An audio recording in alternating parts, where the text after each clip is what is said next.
हरियाणा की हर अपडेट के लिए बेल आइकन दबाएं और सब्सक्राइब करें STV हरियाणा न्यूज। और हरियाणा की आवाज का रुख कर लेते हैं। बढ़ते कोरोना संक्रमण को लेकर के जो खतरा आज नजर आ रहा है, बात इसी पर। और बढ़ते संक्रमण को लेकर के स्कूलों के अंदर भी खतरा नजर आ रहा है, तमाम दूसरे जो संस्थान हैं उस पर भी ये संकट के बादल बने हुए हैं। लेकिन देश भर के अंदर जब संक्रमण तेजी के साथ बढ़ रहा है, कोरोना के नए मामले सामने आ रहे हैं, तो यहाँ संजीदगी से इन मामलों को क्या देखा जा रहा है। एक्टिव मरीजों की संख्या भी अब बढ़ चुकी है, यानी कि जो नए संक्रमित मरीज हैं वो तेजी के साथ उस आंकड़े में इजाफा हो रहा है।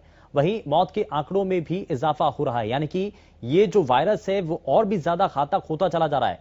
और हरियाणा में भी अब कोरोना की रफ्तार तेज हो चुकी है और तेजी के साथ संक्रमण के मामले बढ़ रहे हैं, तो प्रदेश में रिकवरी रेट भी घट रहा है। तो ये जो सभी चीजें हैं ये बता रही हैं कि संकट अभी भी है। गुरुग्राम सहित दूसरे जो जिले हैं उनमें ज्यादा हालत गंभीर नजर आती है।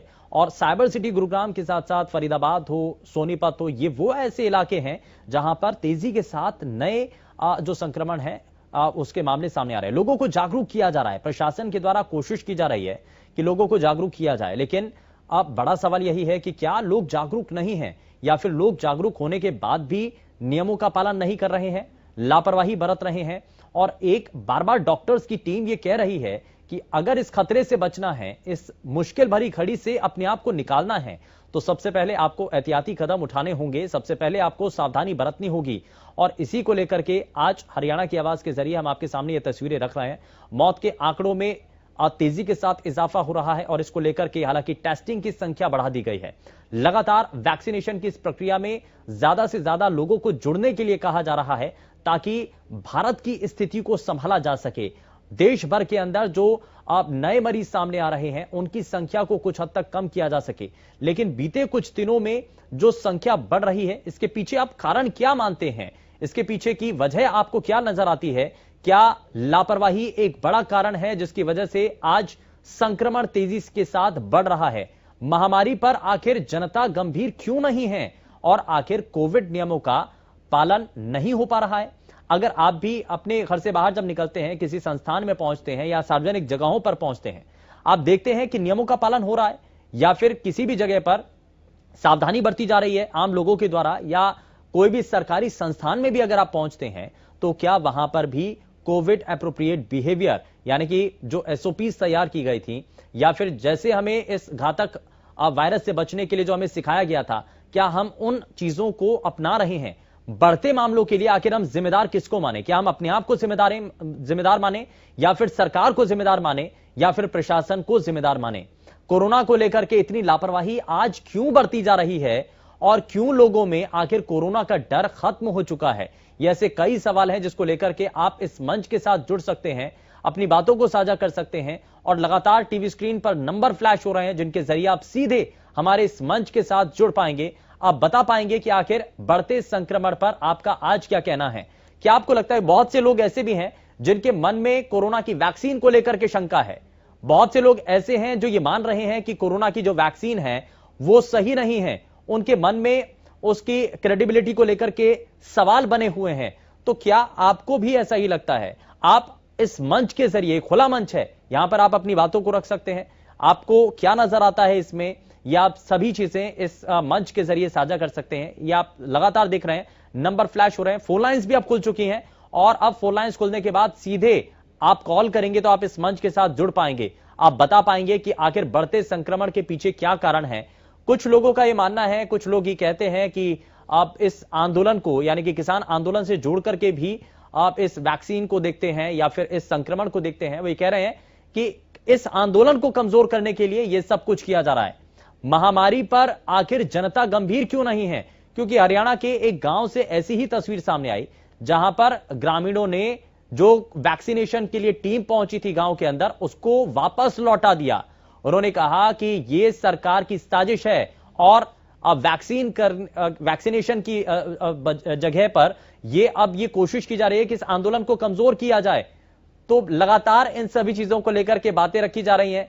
नंबर्स लगातार आप टीवी स्क्रीन पर देख पा रहे हैं जिसके जरिए आप जुड़ पाएंगे, बता पाएंगे, अपनी राय दे सकते हैं, कुछ सुझाव दे सकते हैं। अपने घर से जब बाहर आप निकलते हैं तो आप क्या देख पाते हैं? आपको लगता है कि पहले के मुकाबले, जब हम पहले बहुत सारे नियमों का पालन करते थे, घर से बाहर निकलते थे तो एक डर होता था, बढ़ते संक्रमण को लेकर के एक दिल में खौफ होता था और हम इसीलिए हम चेहरे को ढक करके रखते थे, सोशल डिस्टेंसिंग का पालन करते थे, सार्वजनिक जगहों पर जाते थे तो बड़े एहतियात के साथ हम निकलते थे। लेकिन आज वो परिस्थितियां नहीं रही हैं। आज जब एक बार फिर से खतरा नजर आ रहा है तो क्यों नहीं हम एक बार फिर से उन्हीं एहतियाती कदमों को अपनाएं, क्यों नहीं हम फिर से सावधानी पूर्वक आगे बढ़ें और क्यों नहीं आखिर हम नियमों का पालन कर पा रहे हैं। ये ऐसी बहुत सारी चीजें हैं जिनको लेकर के आप बता सकते हैं, अपनी बातें रख सकते हैं। आखिर लापरवाही क्यों बढ़ती जा रही है, आखिर लोग इतने लापरवाह क्यों हो गए हैं। और शुरुआत में जो कहा गया था कि डरना जरूरी है, अगर इस वायरस से बचना है तो डरना जरूरी है, लेकिन डर होना चाहिए।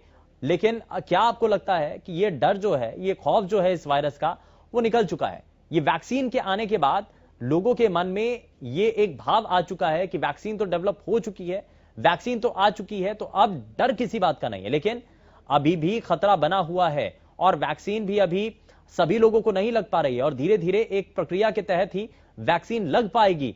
तो एक भारत के अंदर एक बहुत बड़ी जनसंख्या है, तो उन सभी को वैक्सीन दे पाना, वैक्सीन उपलब्ध करवाना पाना, यह सरकार के लिए एक बड़ी चुनौती है। लेकिन हाल फिलहाल के अंदर जो एक्टिव मरीजों की संख्या बढ़ी है, इसको लेकर के कई सवाल उठ रहे हैं। प्रशासन की जो नीति है, जो प्रशासन की तैयारियां हैं, आपको लगता है कि वो काफी हैं? क्या उसके अंदर और भी ज्यादा सुधार लाने की जरूरत है, कुछ बदलाव किए जाने की जरूरत है? और आज जब हम कोरोना संक्रमण के इस दौर में आगे बढ़ रहे हैं तो क्या क्या और चीजें आप इसमें देख रहे हैं? आने वाला समय क्या और भी ज्यादा मुश्किल होता हुआ नजर आ रहा है? ये बहुत सारी ऐसी चीजें हैं जिनको लेकर के आप इस मंच के साथ जुड़ सकते हैं, बता सकते हैं। और हम लगातार आप बढ़ते संक्रमण को लेकर के आपके सामने ये तस्वीरें रख रहे हैं और अब लगातार इन चीजों को लेकर के आप इससे पहले भी अलग अलग मंचों के जरिए, कार्यक्रमों के जरिए बताते रहे हैं। हमें आप सभी लोगों की तरफ से राय भी मिलती रही है, लेकिन खतरा आज भी कम नहीं हुआ है। क्योंकि स्कूलों को एक बार फिर से बंद करने को लेकर के जब चर्चाएं चल रही थी तो आज शिक्षा मंत्री की तरफ से भी ये साफ कर दिया गया कि बढ़ता संक्रमण नजर जरूर आ रहा है, लेकिन हरियाणा में उतना ज्यादा खतरा अभी नहीं है। लेकिन आपको बता दें कि प्रदेश में एक बार फिर से कोरोना बेकाबू होता हुआ नजर आ रहा है और बीते 24 घंटों में 865 नए मरीजों की पुष्टि हुई है। साइबर सिटी गुरुग्राम के आंकड़ों पर अगर नजर डालें तो 121 नए संक्रमण के मामले सामने आए हैं। वहीं करनाल के अंदर 116 नए केस सामने आए हैं, यानी कि करनाल के अंदर बहुत तेजी के साथ संक्रमण बढ़ा है। और खास करके फतेहाबाद हो, करनाल हो और साथ ही साथ गुरुग्राम और फरीदाबाद, ये कुछ ऐसे इलाके हैं, ये कुछ ऐसे जिले हैं जहां पर आज संक्रमण तेजी से बढ़ा है।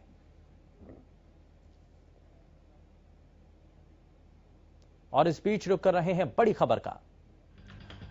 कल महम चौबीसी के चबूतरे पर महापंचायत होगी, वहीं राकेश टिकैत किसान महापंचायत में शिरकत करेंगे। तो महम चौबीसी में यह महापंचायत होगी।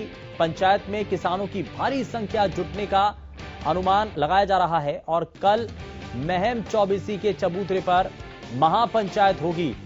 तो इस बीच किसान आंदोलन को लेकर के ये एक बड़ी और अहम खबर सामने आ रही है, जहां पर किसान नेता राकेश टिकैत इस महापंचायत में शामिल होंगे और बहुत बड़े पैमाने पर किसानों के इस महापंचायत के अंदर शामिल होने का अनुमान लगाया जा रहा है। राकेश टिकैत किसान महापंचायत में शिरकत करेंगे और लगातार संयुक्त किसान मोर्चा की तरफ से जो किसान हैं, संगठन के नेता हैं, वो देश के अलग अलग हिस्सों में जा रहे हैं, रणनीति के तहत काम कर रहे हैं। और इससे पहले भी देखा गया जब पश्चिम बंगाल और तमाम जिन राज्यों के अंदर विधानसभा चुनाव होने हैं, वहां पर जाकर के सरकार के खिलाफ बात भी रखी जा रही थी, किसानों से मिला जा रहा था।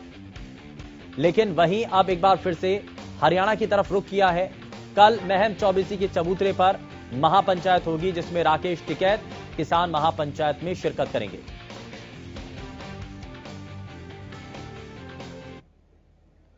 और चलिए रुक कर लेते हैं हरियाणा की आवाज का। और हरियाणा की आवाज के जरिए लगातार हम कोरोना संक्रमण को लेकर के बात कर रहे हैं और बढ़ते संक्रमण का खतरा जब आज नजर आ रहा है तो इस पर आप कहना क्या चाहते हैं? लापरवाही जो बढ़ती जा रही है, क्या एक बड़ा कारण यही है या फिर इसके पीछे कोई और दूसरा कारण आप देख रहे हैं? ये सभी चीजें आप इस अपने लोकप्रिय चैनल, अपने मंच के जरिए यहां साझा कर सकते हैं। नंबर लगातार टीवी स्क्रीन पर फ्लैश हो रहे हैं और हम जैसा कि आपको बता भी रहे हैं कि प्रदेश के अंदर जो अब नए संक्रमण के मामले सामने आए हैं वो एक बेहद चिंता का कारण बने हुए हैं। पंचकुला में 78 जो नए एक्टिव केस सामने आए हैं, वहीं कुरुक्षेत्र में 73 नए मामले सामने आए हैं। गुरुग्राम से प्रीति हमारे साथ कॉलर कार्यक्रम में जुड़ चुकी हैं। प्रीति, बहुत स्वागत है, बताइए क्या कहना चाहती हैं।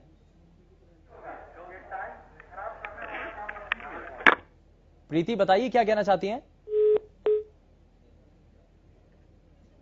लगता है शायद संपर्क टूट गया है, लेकिन आखिर जो आम लोग हैं वो अपनी जान को जोखिम में क्यों डाल रहे हैं? महामारी पर आखिर जनता गंभीर क्यों नजर नहीं आ रही है? क्यों कोविड नियमों का पालन नहीं हो पा रहा है? और एक बार फिर से प्रीति हमारे साथ कार्यक्रम में जुड़ चुकी हैं। प्रीति, बहुत स्वागत है, बताइए।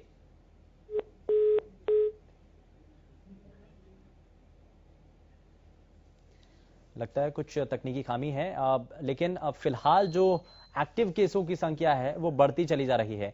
गुरुग्राम से राम हमारे साथ कॉलर कार्यक्रम में जुड़ चुके हैं। राम, बहुत स्वागत है, बताइए क्या कहना चाहते हैं। जी नमस्कार। नमस्कार जी, बताइए। सर जी, मैं बताना चाहूंगा, पहले भी बता चुका हूं, प्रदूषण के लिहाज से बहुत जरूरी है मास्क। कोरोना ना था और ना रहेगा जी, लेकिन मैं ये पूछना चाहता हूं हमारी सरकार का, हमारे प्रशासन का, आजकल मच्छर पैदा होता है, मलेरिया होता है, उसके बारे में कोई नहीं सोचा, ना कोई दवाई छिड़कने के बारे में सोचा जा रहा। बेइंतहा मच्छर पैदा हो रहा है, मलेरिया होगा, बुखार होगा, हॉस्पिटल जाएगा, उसको चेक करेंगे, जो मशीन तैयार की गई है वो जाएगा और उसको कोरोना घोषित कर दिया जाएगा। उसके माध्यम से प्राइवेट हॉस्पिटल हैं या हमारी सरकार है नाजायज फायदा उठा रही है। पश्चिम बंगाल में जितने लाखों बंदों का मतलब है रैलियां निकाल रहे हैं, क्या वहां कोरोना नहीं है? क्या वो कोई दूसरा देश है? हवा वहां पर नहीं चल रही क्या? इस तरह अन्याय ना किया जाए जनता के साथ, मानसिक रोगी ना बनाया जाए। आप अपना इलाज करो, उसकी हिफाजत करो, अच्छी बात है, लेकिन घर में रहकर मानसिक रोगी हो जाओगे। जैसे कैंसर डॉक्टर नहीं बताता था मरीज को ताकि मानसिक रोगी ना हो, कैंसर बताते वो मरीज नाम मरता भी मर जाता है। उस और ध्यान दिया जाए हमारी सरकार को, और आम जनता को भी सोचना चाहिए। और जो मोदी जी कह रहे हैं लोकतंत्र की हत्या, मैं पूछना चाहता हूं, जिस सरकार को जनता ने 63 सीटें 67 दी थी, उसके अधिकार छीन के लोकतंत्र की हत्या नहीं है क्या? पश्चिम बंगाल में आप मतलब है कि उसका दीदी को कह रहे हत्या हो रही है 7 साल का। आप 7 साल तक थे, अगर वहां भ्रष्टाचार था तो आप कहाँ सो रहे थे? क्यों नहीं अरेस्ट किया और क्यों नहीं उनको पर केस चला के उसको बर्खास्त किया? ये बेकार की बातें हैं। इस कुर्सी के पीछे भारत माँ को बर्बाद ना करें और आम जनता को सोचना होगा। हिंदू मुसलमान का करप्शन ना फैला के, ना जहर पैदा करके, नफरत पैदा करके कोरोना के नाम पे देश को मत लूटें, मत खराब करें। वैक्सीन के नाम पे भी देश को गुमराह करके नहीं, चंद उद्योगपतियों को, सरमाएदारों को उनके जेब भरी जा रही है। वैक्सीन के नाम से देशों में भेजा जा रहा है, ये पैसा जा रहा है आम जनता की जेब से, आम की जनता को वो टैक्स पड़ रहा है। धन्यवाद। ठीक है, बहुत शुक्रिया राम, जुड़े आप हमारे साथ। और इस मंच के जरिए आप सभी ने अपनी बातें रखी हैं, और आप हालांकि कम समय मिल पाया, लेकिन आप कोरोना के बढ़ते खतरे को लेकर के आगाह लगातार किया जा रहा है, और बढ़ता खतरा जब आज नजर आ रहा है तो सबसे ज्यादा